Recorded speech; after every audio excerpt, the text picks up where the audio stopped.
Привет, меня зовут Артем Шевченко, я являюсь директором департамента по работе с клиентами компании «АНАЛИТИКА ПЛЮС». В данном видео я хотел бы рассказать про подходы к анализу данных для интернет-магазина. Современные интернет-магазины нуждаются в анализе результатов различных областей своей деятельности для того, чтобы выжить и уж тем более преуспеть на рынке. Примерами таких областей могут быть продажи, онлайн-активности пользователей сайта, реклама. Так как же большинство небольших интернет-магазинов анализируют свои данные? Большинство из них используют различные движки интернет-магазинов, CRM-системы и прочее.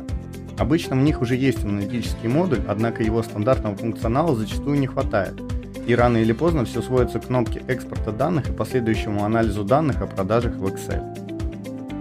Анализ активности пользователей сайта и эффективности интернет-рекламы обычно производится отдельно в различных облачных сервисах, таких как Яндекс.Метрика и Google Аналитика. При использовании подобного подхода возникает несколько проблем. Первая из них – это довольно большие трудозатраты на подготовку как регулярной, так и ad-hoc отчетности, связанные с тем, что данные о продажах мы анализируем в Excel, и, соответственно, на подготовку каждого отчета нам необходимо потратить некоторое количество времени. Вторая проблема связана с ограниченными возможностями анализа данных. Например, нам будет очень сложно сопоставить наши данные о продажах с данными об активности пользователей на сайте, для того, чтобы рассчитать распределение источников трафика среди заказов с определенным продуктом. Давайте рассмотрим альтернативный подход. Крупные интернет-магазины и маркетплейсы организовывают надежный процесс сбора и хранения данных при помощи ETL-инструментов и хранилищ данных. Далее аналитики подключаются к хранилищу при помощи BI-платформы и формируют интерактивные аналитические отчеты. Давайте рассмотрим плюсы и минусы такого подхода.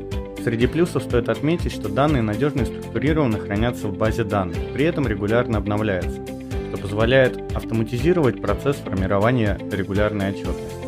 Исходя из этого, бизнес не тратит время на ручную подготовку отчетности. Среди минусов стоит отметить высокую сложность разработки ETL-процессов и хранилища данных.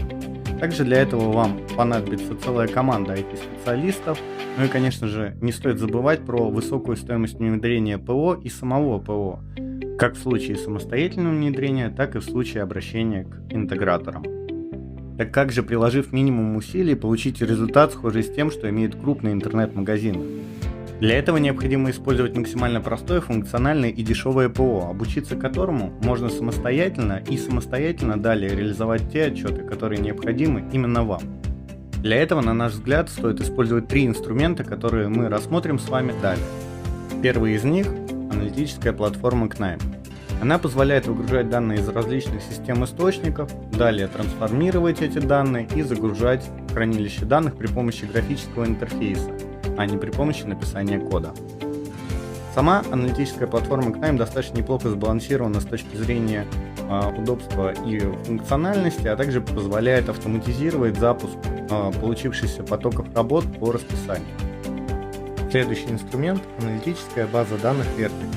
Она создана для обработки больших объемов данных за считанные секунды. Эта база данных является коммерческим продуктом, однако доступна бесплатная версия Community Edition, которая ограничена 3 нодами в кластере включительно и 1 терабайтом сырых данных.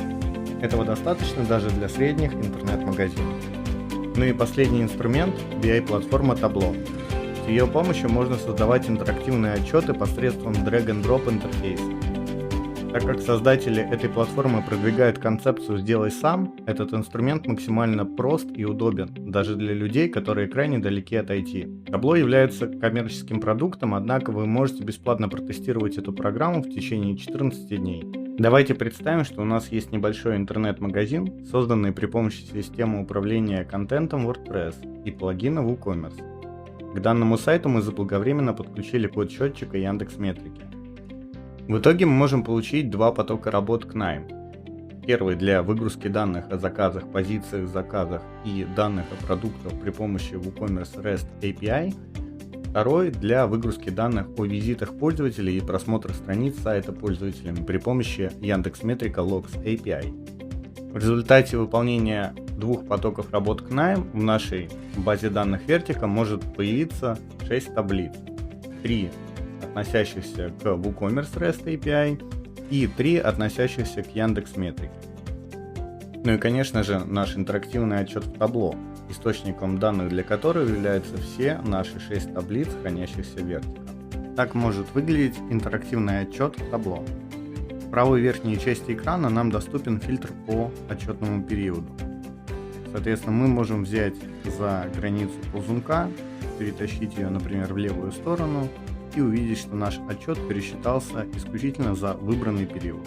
Давайте вернем фильтр обратно и посмотрим, что же у нас располагается сразу же под ним. Под ним у нас расположены наши ключевые показатели. Это средний чек, количество заказов, продажи, маржинальность и прибыль. Сразу же под основными показателями в левой части экрана у нас расположена карточка продуктов.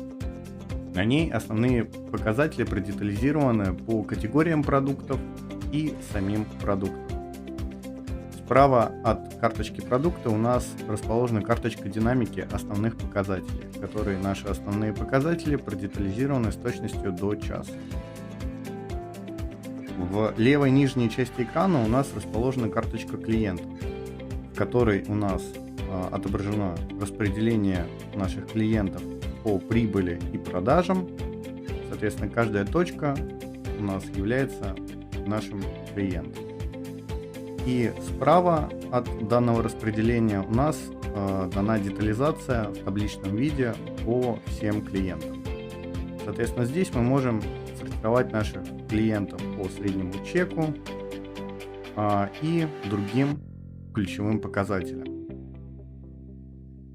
Ну и, наконец, справа расположена карточка источники трафика, при помощи которой мы можем смотреть, как именно распределялись наши продажи по источникам трафика. Например, мы можем выбрать нашу определенную компанию.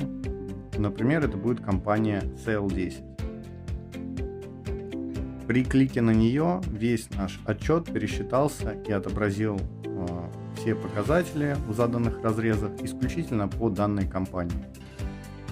Более того, одним дополнительным кликом мы можем выбрать один из наших продуктов и заставить тем самым табло пересчитать наш отчет по выбранной компании и по соответствующему продукту.